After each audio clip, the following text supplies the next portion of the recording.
Excelsior news में आप सभी का स्वागत है। मैं हूं रितेश गुप्ता। दर्शकों, लंबे अंतराल के बाद जो है जम्मू कश्मीर में विधानसभा के चुनाव होने जा रहे हैं और इन चुनावों को लेकर तमाम पॉलिटिकल पार्टीज़ ने जो है ज़ोर लगाना शुरू कर दिया है और यहाँ पर जो है ग्राउंड पर कार्य करना जो है इन्होंने शुरू कर दिया है। इस वक्त प्रोविजनल प्रेसिडेंट नेशनल कॉन्फ्रेंस से रतन लाल जी मेरे साथ हैं। आइए इन्हें से जानने की कोशिश करते हैं कि एनसी इन चुनावों में अपने आप को कहाँ देखती है। हालांकि नेशनल कॉन्फ्रेंस और कांग्रेस ने पहले ही गठन कर दिया है। इन चुनावों को आप कहाँ देखते हैं कि नेशनल कॉन्फ्रेंस और कांग्रेस कहाँ खड़ी है? देखिए, 10 साल के बाद चुनाव होने जा रहे हैं, तो ये जम्मू कश्मीर के लोगों ने इसका बड़ा स्वागत किया है और इसी प्रकार तमाम जितनी भी पॉलिटिकल पार्टीज़ हैं वो अपने अपने काम में अपने अपनी पार्टी का प्रोग्राम लेके मैदान में उतरे हैं। इसी प्रकार जम्मू कश्मीर की जो premier political party National Conference है, हमारी लीडरशिप ने और पार्टी ने लोगों के सामने अपना मैनिफेस्टो रखा है, एक डॉक्यूमेंट रखा है, विजनरी रोड मैप जो हमारा है वो हमने रखा है और लोग उसको बहुत सराह रहे हैं। यहाँ तक कि आपने देखा कि मुल्क के जो होम मिनिस्टर हैं उन्होंने भी इसको बड़ी गौर से पढ़ा है और उस पर अपनी टिप्पणी भी की है। तो मैं समझता हूँ कि इस मैनिफेस्टो में हमने इतनी अच्छी बातें लोगों के उन्नति के लिए, लोगों की तरक्की के लिए और जम्मू कश्मीर को एक नया जम्मू कश्मीर बनाने के लिए जो प्रोग्राम रखा है, उसमें सबसे बड़ी बात है कि आपने देखा कि जम्मू कश्मीर के बच्चे जो हैं, पढ़े लिखे बच्चे, अनएम्प्लॉयमेंट रेट जो है यहाँ बहुत ऊपर चढ़ गया है। पूरे मुल्क के अंदर सबसे ज़्यादा अनएम्प्लॉयमेंट जम्मू कश्मीर के अंदर है। तो हमने अपने मैनिफेस्टो में रखा है कि 1 लाख नौकरी फौरी तौर पे हम जो हमारे अनएम्प्लॉयड बच्चे हैं, यहाँ पे पढ़े लिखे बच्चे हैं जम्मू कश्मीर के, उनको हम 1 लाख नौकरी देंगे। महंगाई आसमान को छू रही है, लोगों का घर चलना बड़ा मुश्किल है, तो उसके लिए हमने जो economically weaker section house hold हैं, घर हैं जो, उनकी जो एल्डर लेडी होगी उसको 5,000 रुपया पर मंथ हम देंगे ताकि वो अपने बच्चों का गुजारा कर सके। गैस का सिलेंडर आप देखिए कि जिसकी 400-450 रुपया कीमत हुआ करती थी, आज वो 1,000 रुपये के ऊपर बिक रहा है, मिलता है। तो उसके लिए हमने हर महीने एक cylinder economically weaker section house hold को हम फ्री देंगे और कोई पैसा नहीं लेंगे। बहुत सी चीज़ें जो जी, इसके अलावा 200 यूनिट हम बिजली के हर घर को, चाहे वो अमीर है चाहे गरीब है, हर एक को हम 200 यूनिट बिजली के फ्री देंगे ताकि जो पैटर्न दिल्ली का है वो नहीं। दिल्ली के पैटर्न में ये है कि अगर 200 यूनिट से 250 यूनिट हो जाए तो वो 250 के पैसे चार्ज करते हैं। हम ऐसा नहीं करेंगे, हम 250 यूनिट हो जाएगा तो 200 यूनिट हम फ्री रखेंगे, 50 यूनिट के हम पैसे लेंगे जी। इसके अलावा हमने जो हमारे पेंशनर हैं उनको 300 रुपया मेडिकल अलाउंस मिलता है, हम 1,000 करने जा रहे हैं। हमारे ओल्ड एज पेंशनर जो हैं, लेडीज़ हैं, विडोज़ हैं, जो हैंडीकैप हैं, उनका जो हमने रखा हुआ है 1,000 रुपया, उसको बढ़ा के हम 3,000 करने जा रहे हैं। मतलब हर तबके को, चाहे वो औरत है, चाहे मर्द है, चाहे वो यूथ है, चाहे वो इंडस्ट्रिस्ट है, चाहे वो ट्रेडर है, चाहे वो दुकानदार है, चाहे वो किसान है, चाहे वो मजदूर है, चाहे हर तबका जो है, इवन के हमने जो हमारे डेली वेजर हैं उनको रेगुलाइजेशन करने के लिए हमने वायदा किया है कि हम उनको रेगुलाइज करेंगे। तो हमने मतलब जितना भी इंडस्ट्रीज़ के बड़े बेहतरीन अट्रैक्टिव इंसेंटिव्स रखे हैं ताकि वो जो इंडस्ट्री सिक पड़ी हुई है, जब दूसरी इंडस्ट्री जो ज़्यादा से ज़्यादा हम अट्रैक्ट करें जम्मू कश्मीर के अंदर, वो इंडस्ट्री के लिए हम कर रहे हैं। इसी प्रकार किसानों के लिए हम, उनकी मेन डिमांड है कि मिनिमम सेल प्राइस वो उसका किया जाए, कानून बनाया जाए, कानून में लाया जाए उसको, हम वो करने जा रहे हैं। इसी प्रकार हमने इरिगेशन के प्रोविज़न रखे हैं या दरबार मूव का जो सबसे बड़ा मसला है जम्मू और कश्मीर के अंदर, श्रीनगर के अंदर, ये दरबार मूव का हमारी सरकार आई, हम पहला ये काम करेंगे कि दरबार मूव को हम बहाल करेंगे।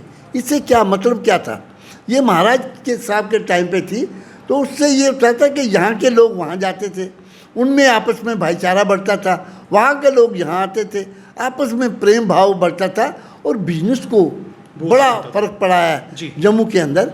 तो मैं समझता हूँ कि हम दरबार मूव का भी करेंगे। एजुकेशन में हम एक रेवोल्यूशन लाने जा रहे हैं।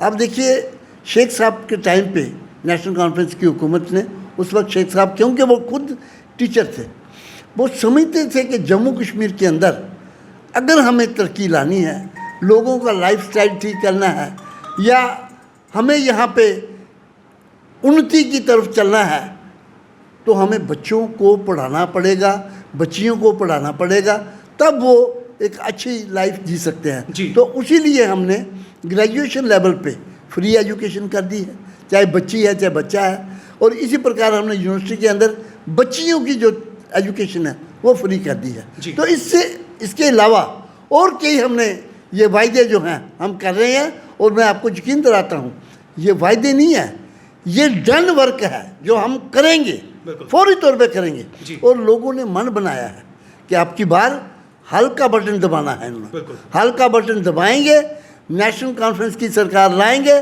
और ये उमर अब्दुल्ला साहब जैसे डायनामिक लीडर, जो नौजवान लीडर हैं, जिनको एक्सपीरियंस है, जो एक नेक और बिल्कुल ऐसे इंसान हैं कि ईमानदार इंसान हैं और साफ इंसान है, बिल्कुल साफ और शफा हैं। तो मैं समझता हूँ कि वो चीफ मिनिस्टर आएँ ताकि लोगों का भला हो, तो लोगों की उन्नति हो, और जम्मू कश्मीर जो है एक वाकई स्वर्ग बने।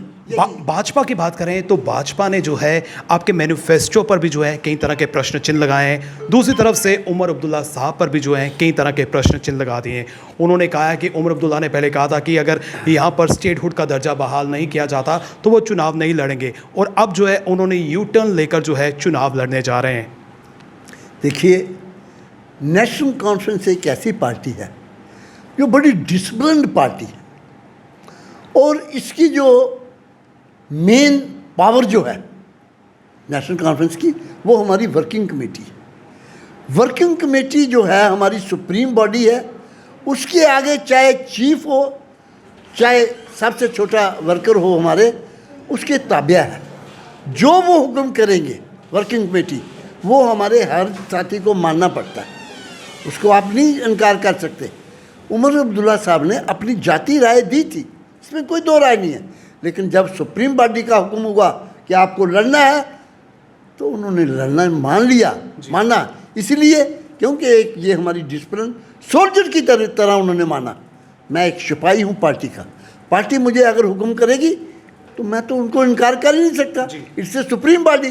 तो उन्होंने इलेक्शन के लिए हाँ की और लड़ रहे हैं, वो लोगों की अदालत में गए हैं, लोग उनको प्यार करते हैं, लोग उनको मोहब्बत करते हैं, और लोग उनको वोट देंगे, इसमें तो कोई दो राय है नहीं। वहीं मैनिफेस्टो की तरफ अगर नज़र घुमाएं तो जिस तरह से अमित शाह जी ने भी 10 पॉइंट्स जो है पॉइंट आउट किए, किस नज़रिए से आप देखते हैं कि यहाँ पर नाम बदलने की बात की जा रही है और कई उन्होंने जो है यहाँ पर प्रश्न चिन्ह लगा दिए हैं, किस नज़रिए से देखते हैं?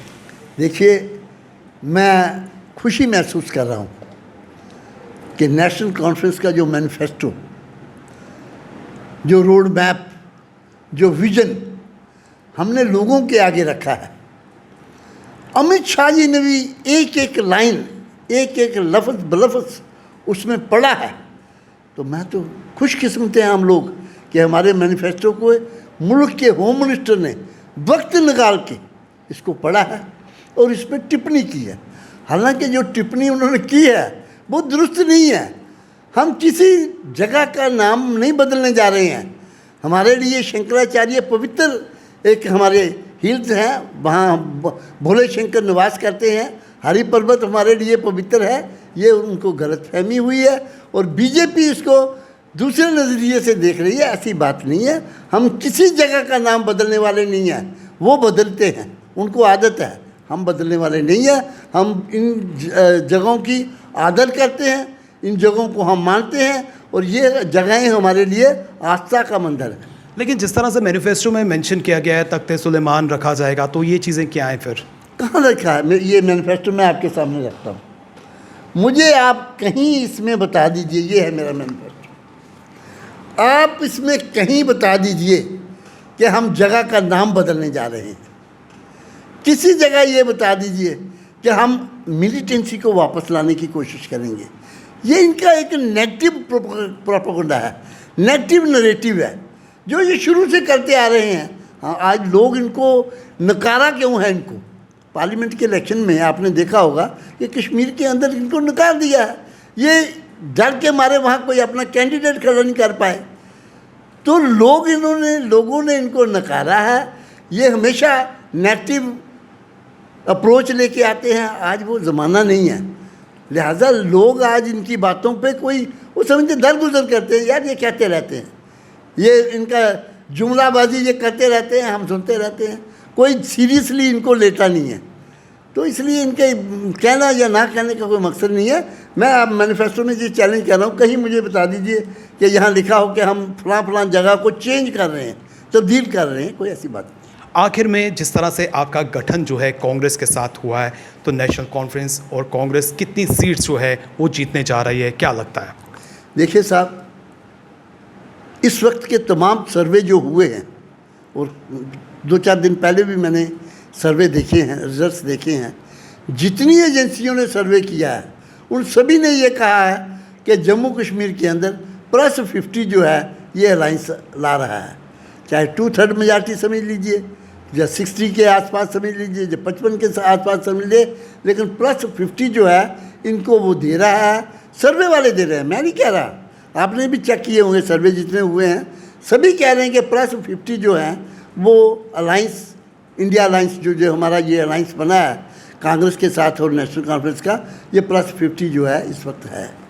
बहुत बहुत शुक्रिया रतनलाल जी, आपने हमें समय दिया, और जिस तरह से रतनलाल जी ने स्पष्ट कर दिया है कि विधानसभा के चुनाव जो 3 फेजेज़ में यहाँ पर होने जा रहे हैं, तो सत्ता में जो है कांग्रेस और नेशनल कॉन्फ्रेंस ही आने वाली है। और उन्होंने भाजपा पर भी जो है कटाक्ष कर दिया है कि जिस तरह से भाजपा बार बार ये आरोप लगा रही है कि नेशनल कॉन्फ्रेंस जो है नाम बदलने जा रही है। उन्होंने चैलेंज किया है कि वो उन्हें बताएं कि कहाँ पर जो है ऐसा उनके मैनिफेस्टो में लिखा है कि वो नाम बदलने जा रहे हैं। फिलहाल करण सिंह और मुझे यानी रितेश गुप्ता को दीजिए इजाज़त, और आप देखते रहें एक्सेलशियल न्यूज़।